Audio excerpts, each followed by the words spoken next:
Joy, how are you? Very well, thank you.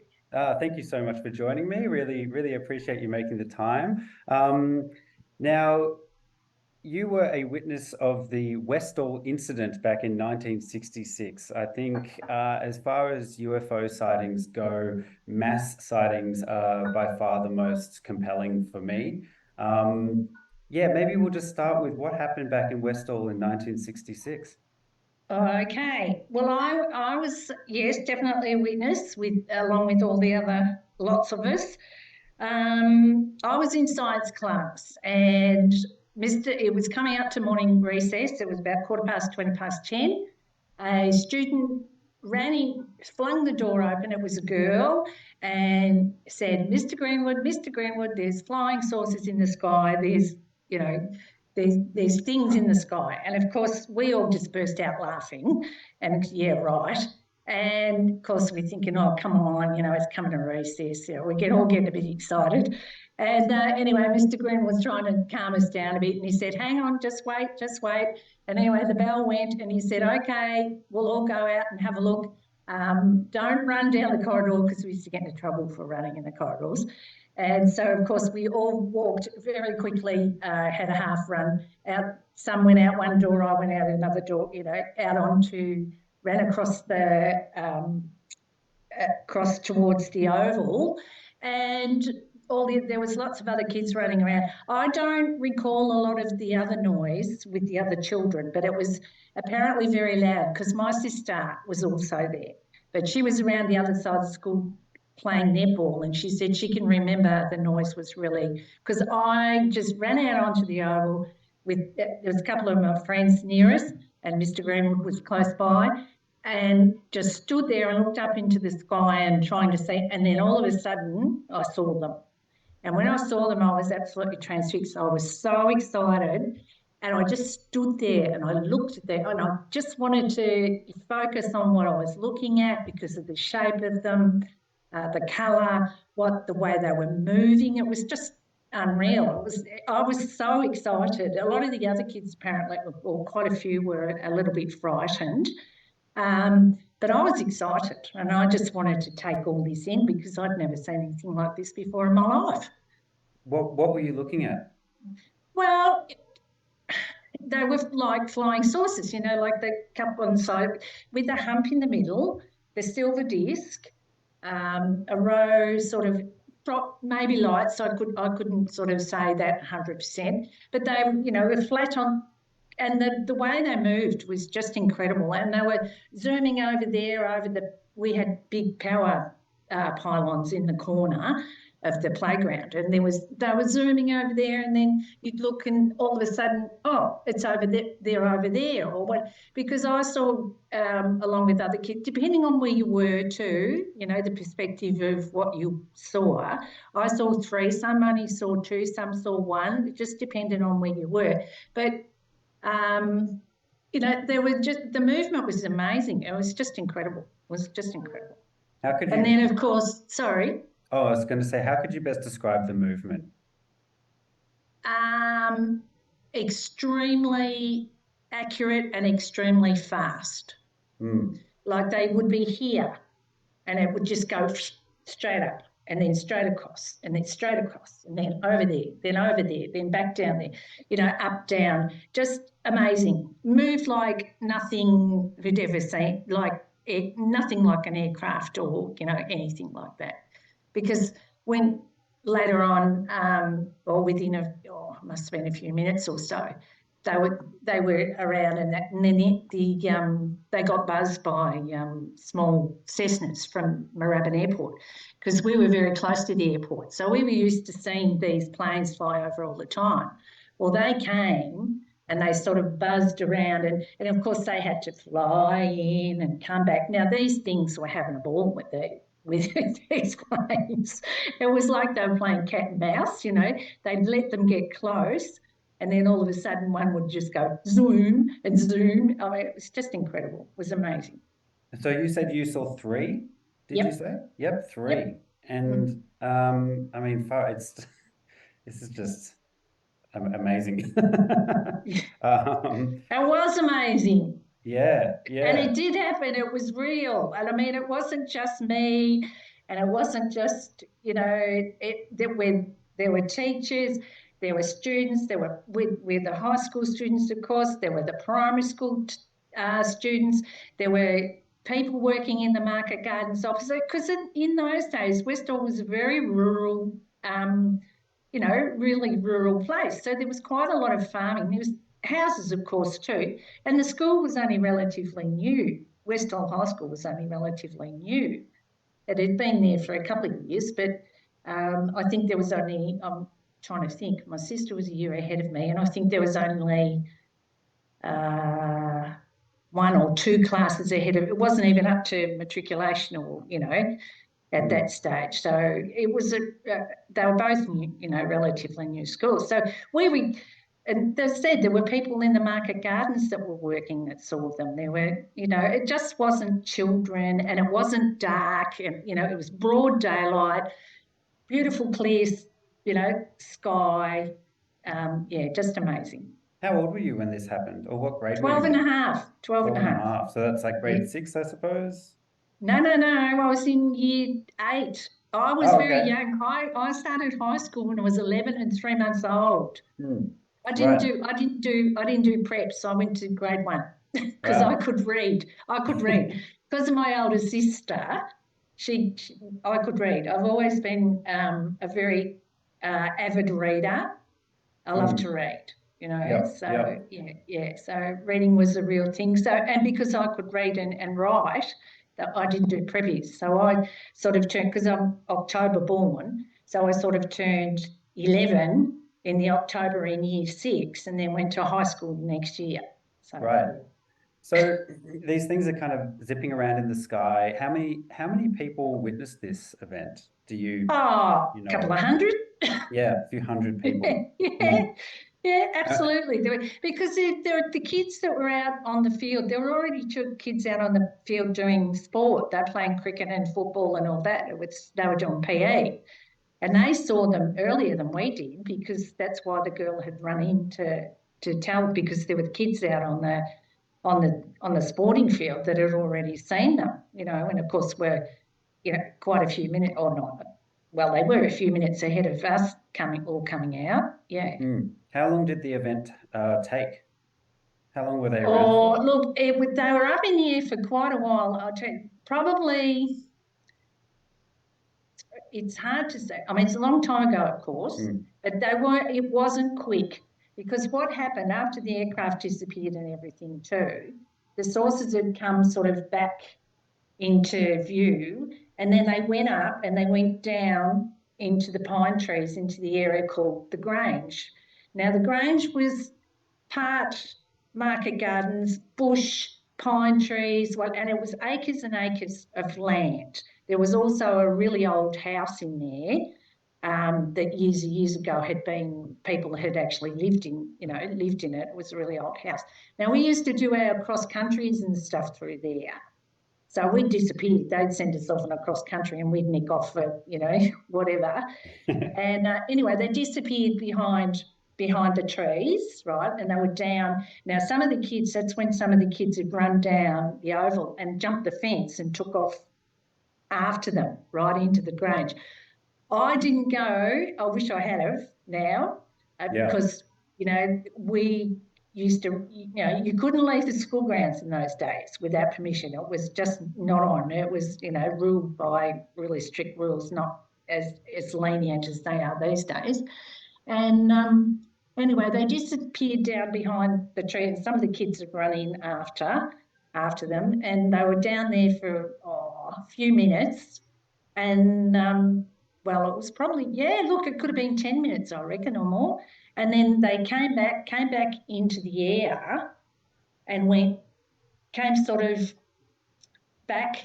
And one of the girls that I was with, Suzanne and I, have been down to the school quite, recently and over the years, just to verify in our minds what we actually saw.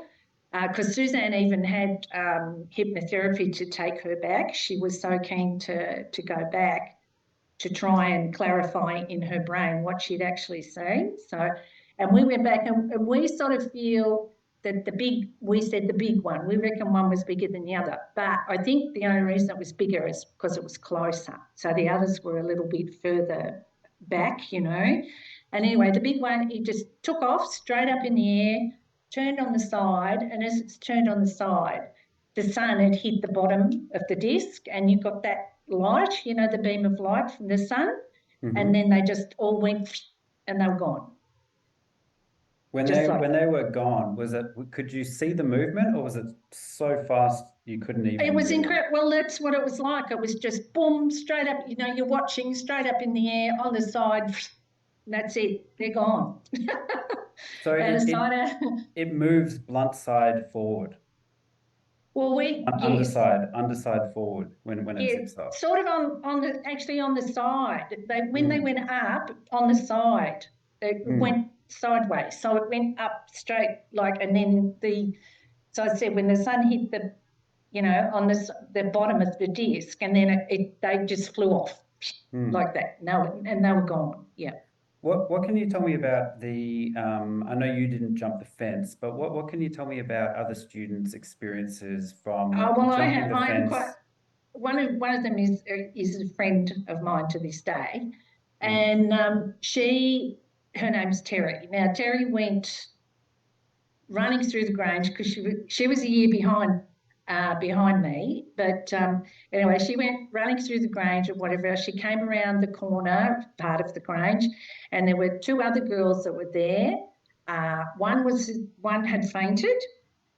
One was hysterical and ran past her and ran back out of the Grange, or past her, and she went around the corner, and one was hovering on the ground right near. She was virtually not directly in front of her, but she could see it as clear as day. It was close to the ground, hovering on the ground. And she saw it when she got closer. She went to go a little bit closer, and she could feel some heat coming off it, and then it rose up in the sky and just took off.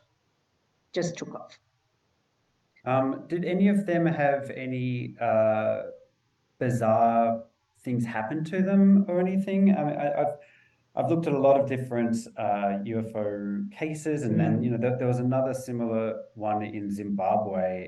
Yeah. None of the witnesses to date have ever said that we saw little green men or saw figures.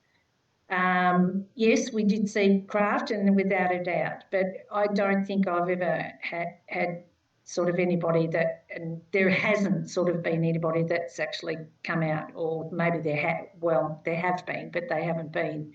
The facts just don't add up about, you know, what happened that day. But most of us sort of don't declare. We did see UAPs or UFOs, whatever you want to call them. Yeah.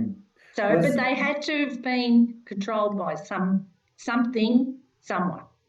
Yeah. Was the experience for the students that ran up really close to it, was that a traumatic one, or was it an exciting one? Your friend Terry, like I said, one of the girls had fainted. Now, whether or not she was just overcome by the emotion or whatever, I really don't know. Terry wasn't frightened. She wanted to get close. She said, "I knew I'd get into trouble because I jumped the fence," but she wanted to have a look. She just wanted to get close. No, it didn't traumatise us. No, well, like, not that I can say. I've never been traumatised by it. I always, actually now, especially because people are talking about it, I feel a bit privileged actually to have witnessed what I did. Yeah, that's awesome. Good outcome. Yeah. So I've seen that documentary Westall 66. I've been looking into this case a bit recently, and one of the students that keeps popping up was a girl called Tanya. That's a story. Look, Tanya did apparently get taken on. I didn't see that, so I can't really comment on that. I didn't actually see what happened there. But apparently she got taken away, and there was supposed to be some sort of hoo-ha. But it's a very foggy thing. I don't know enough about it. I didn't see it, so I really can't comment. Sure, sure. Before we get into what happened after, I would just love to dwindle on just the specifics, as much specifics as I can get out of you about the actual craft. I mean, what size was it? Yeah, they were huge. Well, they were visible to the naked eye, right? Now we're talking, you're looking in the sky, and they were visible, very visible to the naked eye. So they would have been, what? I'm trying to think, not as big as a bus, but probably as big as a couple of cars. They were big. They weren't little. They were very, you could see the shape. They were very visible. So they were quite large. And was there what was the surface like? I mean, I've heard Well, metallic, was there? it looked like metal to me, shiny, sort of grey, not shiny like stainless steel, but, sort of matte grey, if you know what I mean. Just that, yeah, but definitely a metallic type thing. Any windows or any Well, abnormalities? I can't remember that exactly. I do remember, I'm pretty sure there was a row of windows sort of around, or lights around the bottom. But I was just sort of concentrating on the other, the other sort of bits and pieces. That's what I say. After 57 years, some things are very clear and some are a little bit vague. That is extremely clear to me, like what I saw with the craft and whatever else. And then, of course, what happened after that is extremely clear to me too. But there are certain things that I'm not, it's like with the Cheney thing. I didn't say that, some of the kids did, so I can't comment on that. I can only comment on what I saw. Were there any sounds from the craft? I seem to recall just a really slight humming, a slight humming. What about when they would actually zip around? Did there seem to be any sound, any manipulation of the air? Just movement. It was no. I can't say that there was any particular sound. No. That must be a really surreal thing to witness. Well, at the time, I guess, we didn't sort of think about it too much, but because it was exciting. Like I said to you, I was excited. Some of the kids weren't. Some were quite frightened. They thought it was the end of the world. We're going to get invaded, or whatever. What are these things? What's coming up? What are they looking at? What are they here for? I mean, yeah. Was there any other features or surreal aspects that stood out as just odd, or just any other information about just the way? Well, I think just the way that they were. It didn't seem as if they were particularly worried about us looking, watching or whatever. Like I don't know whether because we were children or whatever that I mean, you can sort of make up theories, whatever you like to do, but they didn't seem overly perturbed or worried in a hurry to get out of the way, to get away. Yeah, they weren't threatened. They weren't worried. Yeah, well, that's what I think, right? That's what I think. Yeah. So directly after this, the crafts zipped off. So they've been flying around. They've landed. They've risen back up, turned on their side, zipped away. During this time, you've had light aircraft like Cessna airplanes kind of coming in and checking them out as well and trying to follow them. Once they all left, what happened after? Wow, what happened after that?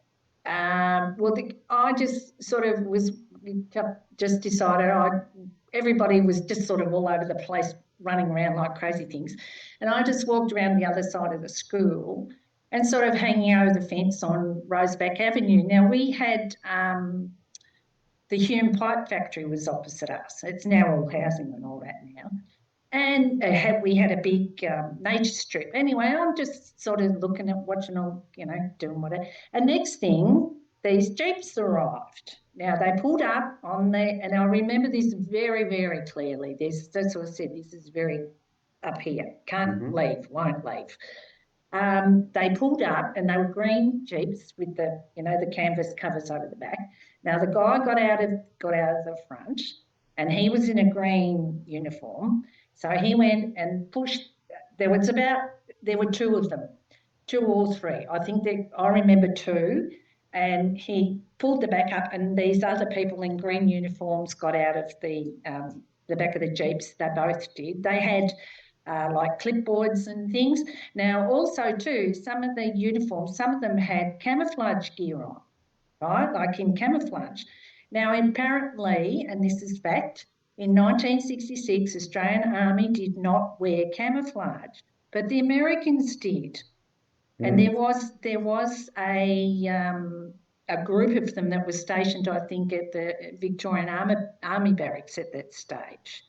So they did wear camouflage, but they were definitely in the camouflage and the green. So they all sort of came together and they were talking and pointing and So I was just watching them. Then they got back in the Jeeps and they took off around the corner, which I think they went down to the Grange, obviously, to check out what was going on down there, I think. Yeah. How soon after the event did the Jeeps turn Oh, up? they were there within 15 minutes, 20 minutes. So, Yeah, they were there. so did you say it was probably roughly about 20 minutes of the event from when the crafts turned up? It would have been about a 20-minute duration, and then 15 minutes after. So we're talking about 35 minutes of them actually arriving. 35 minutes later, you've got some kind of authorities. Oh, yes, absolutely. They were there quick smart. Yeah, they were there. They were there quick smart. Did you speak to any of them? Did any of them talk to you? Were you able to, or do you know anyone, was anyone able to verify whether they had Australian or American accents? I'm not sure about that one. I couldn't sort of hear them talking. I could hear them sort of mumbling because it was across, quite not a distance, but they were across the road and it wasn't like that. And they weren't talking that loudly. They were sort of talking to each other. But it was funny because that afternoon, my sister had said to me, she said, I didn't see them, but I know what you saw. And she said, we're going down to have a look. And because we'd all been told, that was another thing that had happened, not after that too, we had that special assembly. Anyway, we've been told you don't go down anywhere near it. If you talk to any media or whatever, you'll be into trouble.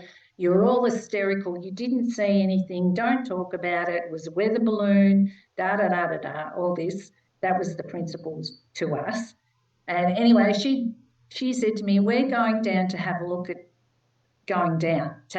She said, I don't care about going down.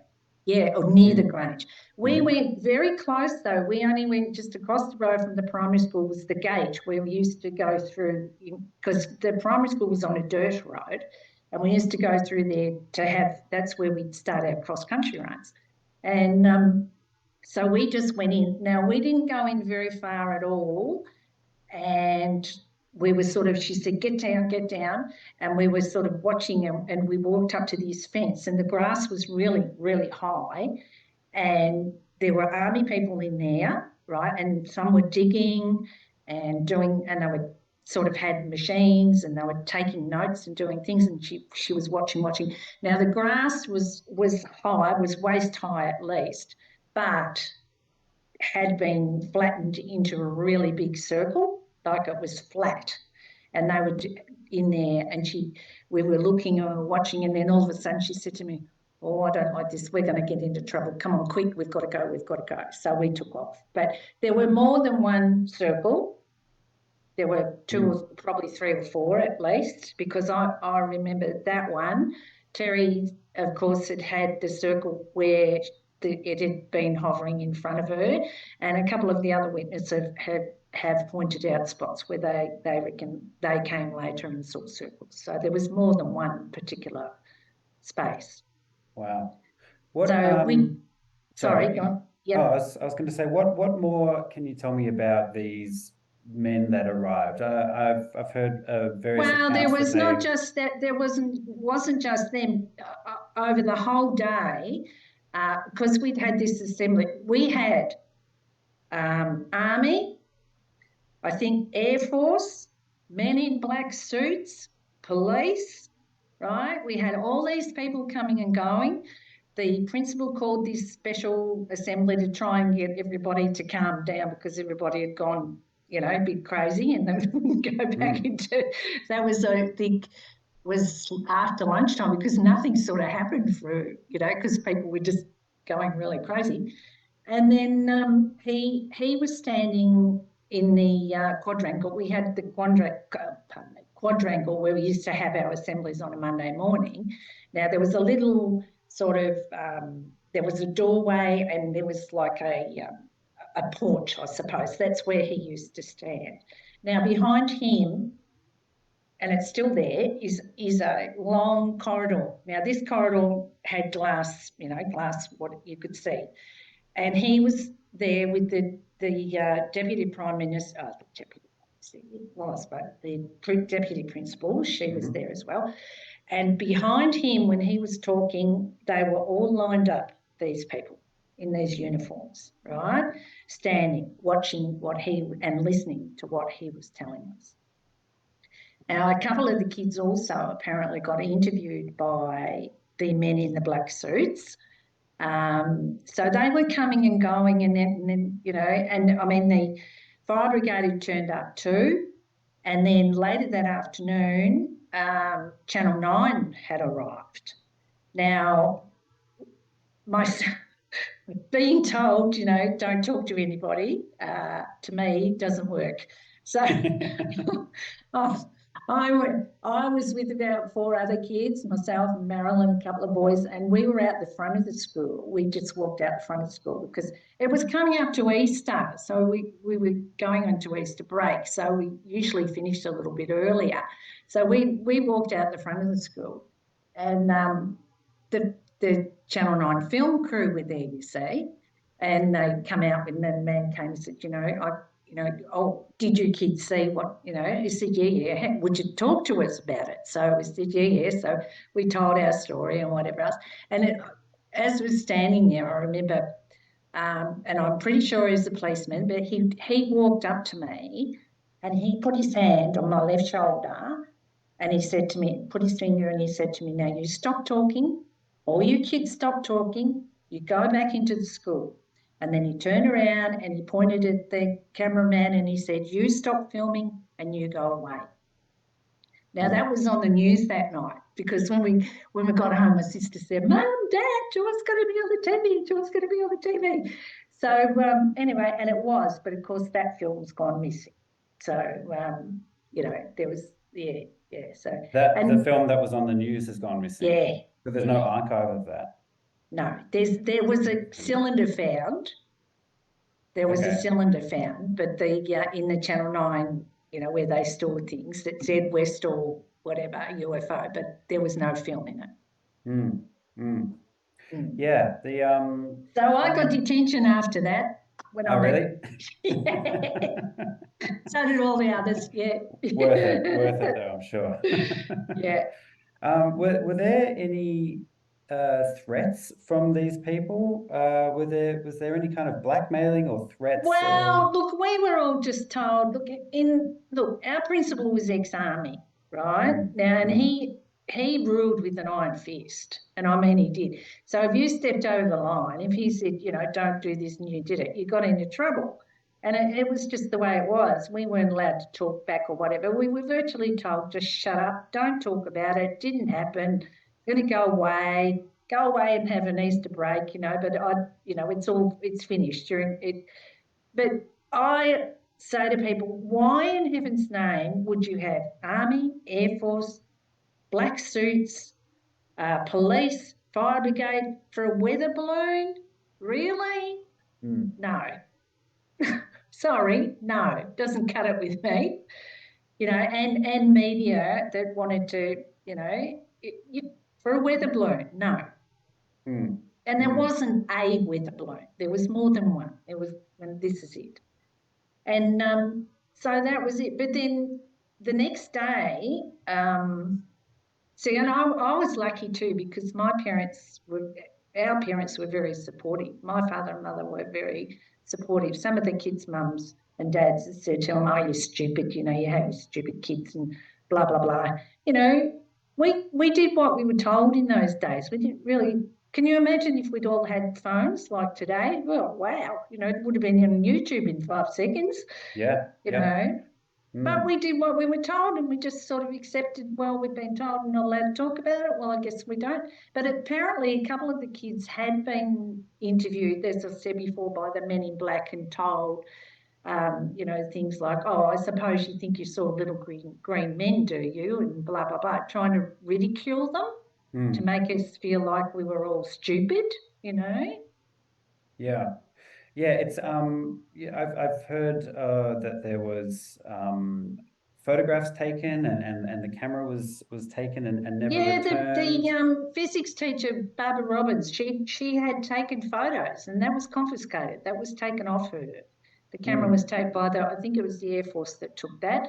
Mr. Greenwood had been interviewed. They'd come to his house, and the Air Force, and told him that if he spoke about it, that he would be charged under the Secrets Act, and that his reputation would be sullied, that they would say he was an alcoholic and he would never teach again. Now, he was a very young teacher at that Mm. time. Westall, I think, was his first teaching, job, and he was a great teacher. So, there were people that were really sort of quite put under pressure not to talk about it. And of course, as um, time went on, I mean, some of the people we went to school with became doctors, lawyers, nurses, all sorts of, we all went in all different ways, all different professions, but some of them, like I know for a fact, one of them that was in the form I was in, he became a barrister.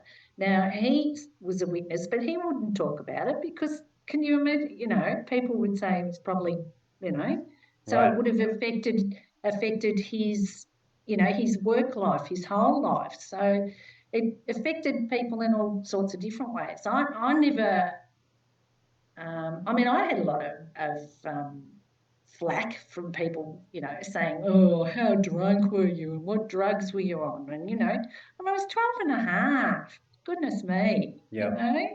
Yeah. So, Yeah. yeah, yeah. I mean, there's a few different mind-blowing aspects of this. Of course, the craft is the most mind-blowing, but Yep.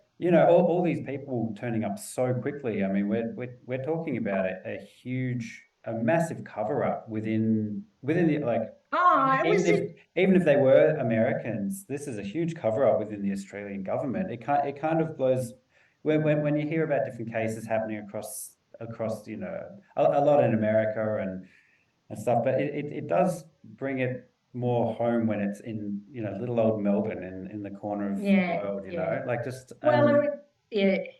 and rural Melbourne back then. I was rural, and look, and the next day, so we lived in Springvale, but we lived just across the railway line from Westall, which was we walked through paddocks to go home, whatever.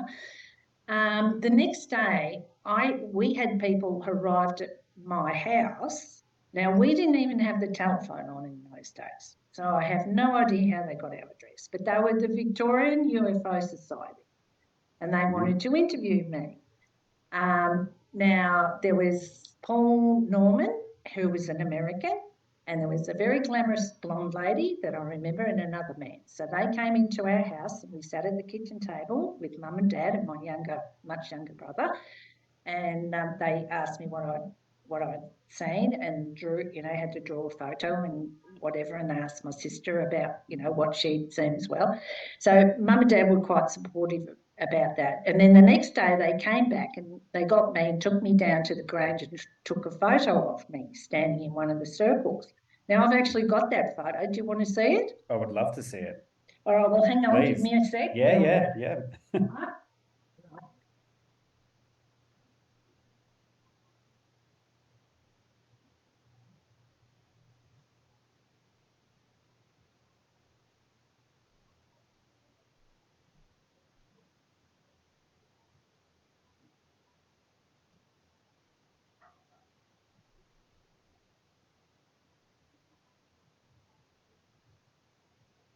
Okay, here we are. Now that's me, and that's the burnt out because they'd been burnt. I heard, yeah. Because the army actually slashed and burned the whole area over the next couple of days. So, but that was done. That was done. So that's me So standing that's there. you standing in the burnt One of the crop burnt out circle circles. area, right? Yep. Did you get a good look at the flattened ground before it was burnt? Um,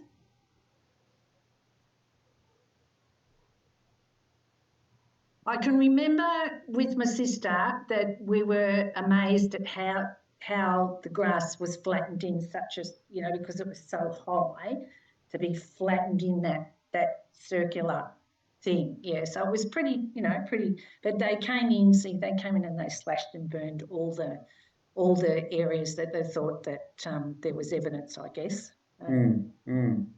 So on the day of recording this, the United States has just done a congressional hearing about UFOs, which is quite historic, given its history of, you know, total denial and propaganda, and like you're saying, the stigma that has gone with Oh, viewing UFOs has been extremely effective. Even if there's evidence to support it, a lot of people just really don't want to. It just puts them in the crazy category or something, and it's been a well, very it does. very People, I mean, I've had people that have been really quite abusive, mm, in ways. And it sort of hasn't, it never worried me too much. But I always had a question. I'd say, okay, look, you're entitled to your opinion. That's fine. I don't have an issue with that. Right. And I have, but I'll ask you one question. And they'd say to me, what's that? And I say, well, were you there? And they'd mm, say, no. And I say, well, I was. End of story. I don't have to justify I know what I saw. The other kids, the other people, we all know what we saw. It happened. It was real. It mm. wasn't because we were hysterical or whatever else. So I don't have to justify what I saw to anybody because it happened Yeah, and I yeah, know what I saw and I can't take it's in my brain. It's a memory that's ingrained in my head. It's like you may have had experiences in your life that have stayed with you for forever that you can remember from when you were a little boy or whatever. It's something that was, or if you've had children, you can remember the birth of your children or something that stays in your head and you can remember it. This is what it's like, and it won't go away, and I don't want it to go away. right. But because it was a real thing. I feel like at the moment the stigma is finally being lifted. I feel that people are ready to talk about it. I feel that people are very excited by the subject, open. There's a lot of credible people from within the US military and within the US government that seem to be whistleblowing and willing to talk, speak out. And yeah, I think a lot more people, especially in the internet age, there's just so much information. There are many, many mass sightings. There is the Phoenix Oh, Light. they're There's all like the this. I mean, yeah, they're all over, all over the world. It's not yep, just us, and it's not, and we were lucky because ours was a daytime sighting. I mean, mm, really, a lot of mm-hmm, people it's nighttime, but we were in the day, and I mean that was just, it was incredible. It was one of the most amazing things that has ever happened to me in my life. right. I've spoken to another witness, and one thing he was saying was, I mean, he seemed quite pissed off. He said he wants to he wants some answers before he dies. You know that he said there hasn't even been a limp excuse saying it's weather balloons. There's been absolutely zero official explanation. There's been no Absolutely. statements. Zero, not just a complete denial. This didn't happen. Not even a Roswell style excuse. And I'm really hoping that given the timing of what is happening now, especially coming from the US, that maybe there could be an opening to I don't know, re-look into this and try and get some people, some higher ups, some official people to Just anybody. maybe Well, comment. do you know what? That's basically, that's most, what all of us really want is for someone to say something extraordinary happened that day. Mm, Something very extraordinary. That something that, look, if they can explain what it was with proof, that it was whatever they were doing, testing something or experimental craft, okay, so be it, we'd accept it. But I don't believe that. And all we want is verification that, yes, we were witness to something very unusual. right. In in Right. in in the documentary, it shows different things, and you've just described of tapes being missing and archived information being missing. There seems to be a lot of whenever there should be evidence, it has been evidently removed. Yeah. You would have been interviewed by many people over the years. You would have had a lot of researchers probably speaking with you. Do you know any do you have any ideas of the main roadblocks that they have faced?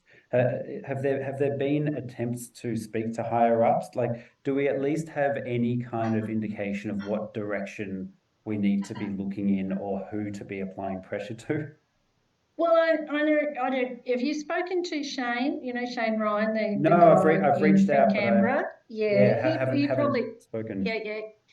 Well, Shane was sort of how we all got out, because he was starting. He was going to write. He was a student at Monash Uni, and he was going to write a children's book based on the so-called myth, and Hmm, that's how he got into it, all things. But yeah, he's tried, lots of things, as freedom of information things and all sorts of stuff. Look, there's got to be something somewhere. There's right. something. Yeah, there's got to be something somewhere. But where is the thing, and whoever decides they're going to release it or doesn't want to release it or has been told not to release it, who knows? Oh, that's another thing I must tell you. My father was when we was working at government aircraft factories at that stage. Now he was building Jindovics and Mirages, right, which aircraft, of course. Now he was working a lot down at Avalon, up and down. Now within probably about 5 weeks or so after the event, he came home one day and just said, "There's to be no more talk of the UFO," to Hmm, my sister and I. Now, whether he'd been told or he was trying to protect us as children, I really don't know. And unfortunately, he passed away very young, and I never got the opportunity to actually ask him why that was said. Look, and because he was dad, and like I said, we sort of, oh, okay, all right, so we just didn't talk about it anymore. hmm, hmm. Hmm. So that's what I was saying. Yeah, interesting. Hmm. Yeah. Uh, has this stemmed a big interest for you in the UFO phenomenon throughout your life, or has it just been, do you tend to just stick with your experience? Oh, no, look, I'm interested in what's going on around the world, especially Mm, now around the world with yeah. what's going on with these things. And I have probably a little bit more open mind to certain things. Some things I find still a little bit, you know, Yeah, it goes with out the there. territory, right? There's Yeah, whenever you're yeah, talking there's, about a UFOs, little bit out there. And I think, well, okay, possibly. I don't sort of point the finger and say no. I mean, yeah, I don't know. People say they've experienced something. I wasn't there, so I don't know. mm, Mm, yeah, and I suppose when you've witnessed something that defies the laws of physics and what is possible as we know it, mm. that must affect the way you view reality, right? To some degree. It would for me. Look, we are but one little dot in the universe. Right, right. Honestly, the universe is infinite, isn't it? So, Mm, we cannot be the only possible. And in all honesty, my God, the way the earth is, who would want to come here? All we want to do is blow each other up. Oh, for God's sake, I Totally. sometimes think they probably come around and have a look and say, oh God, I'm not going there. Look at them, the idiots. Just Now, this is in, of course, pure speculation, but what do you think it was? And UFOs. I yeah, definitely think they were from another, whether it was another dimension, another universe, another whatever. I mean, you just look at technology, we've gone from, mobile phones that used to look like bricks to now mini computers to, you know, and could be they live, could be part of us in dimension 6,725 or something. mm, I think that it just changes all the yeah. time. And They, there definitely wasn't something of this era, I mean, of this world. They were, to me, different intelligence, just because of what they were. Yeah. mm. Never seen anything like it since. So, before, nothing compares in even today's aircraft or whatever compares to them, to what we saw in how they moved and just the whole thing.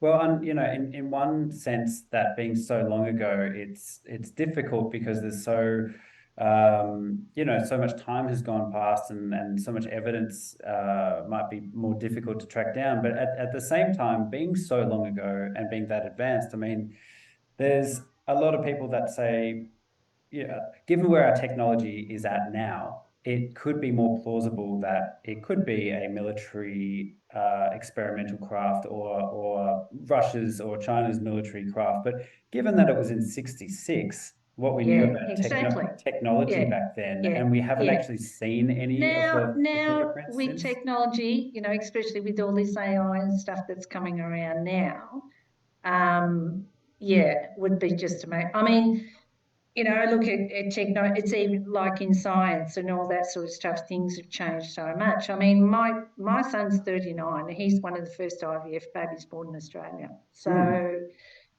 I without that technology, I wouldn't have had a family. And I mean, now it's just compared to what I went through way back then.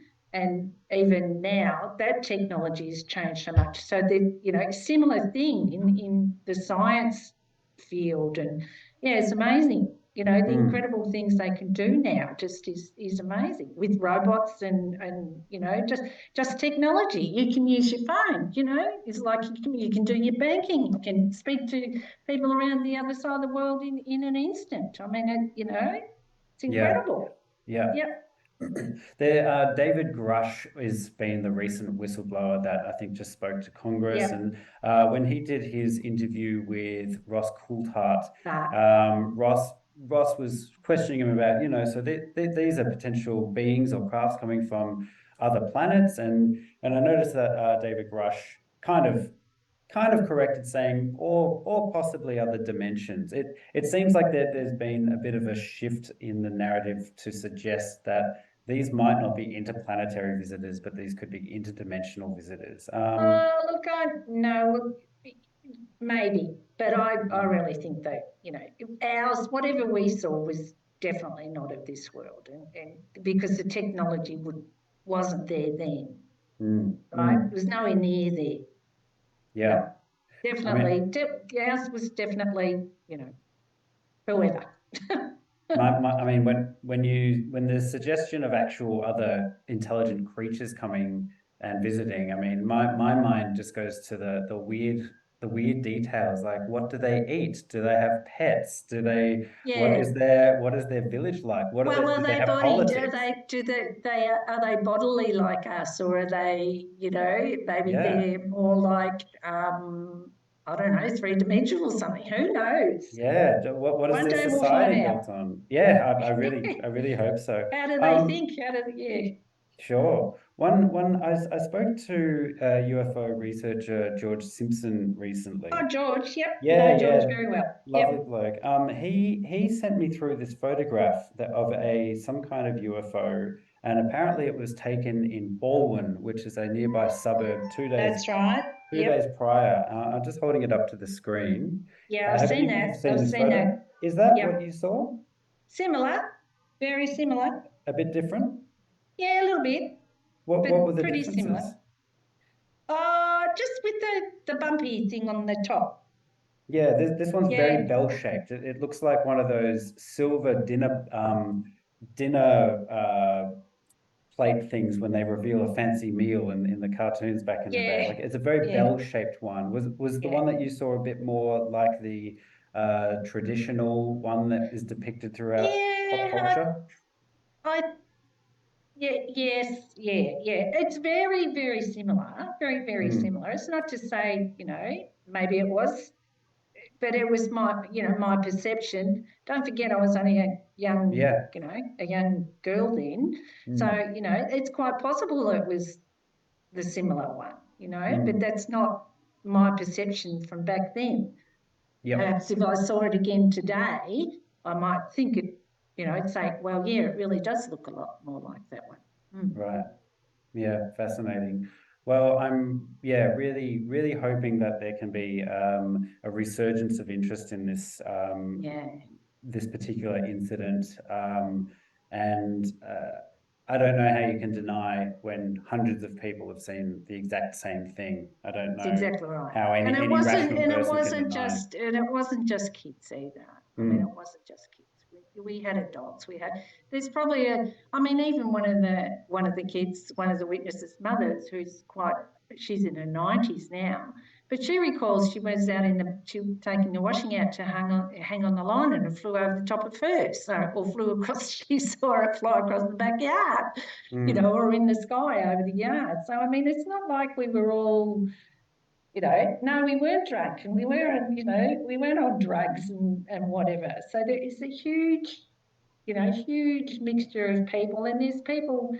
We've had recently at one of our get-togethers. We had a guy came, Tom, really nice, younger than me. So, but he was at the primary school. Now he's only just come out and admitted, his fiance knew.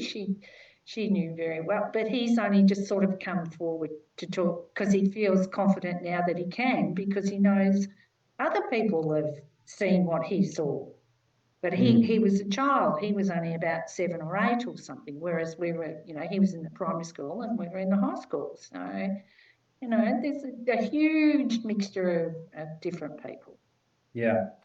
Well, I'm going to keep looking wherever I can look about this case because I'm absolutely enthralled by it, Are and you going to the thing Ross Coulthard's doing in the State Library?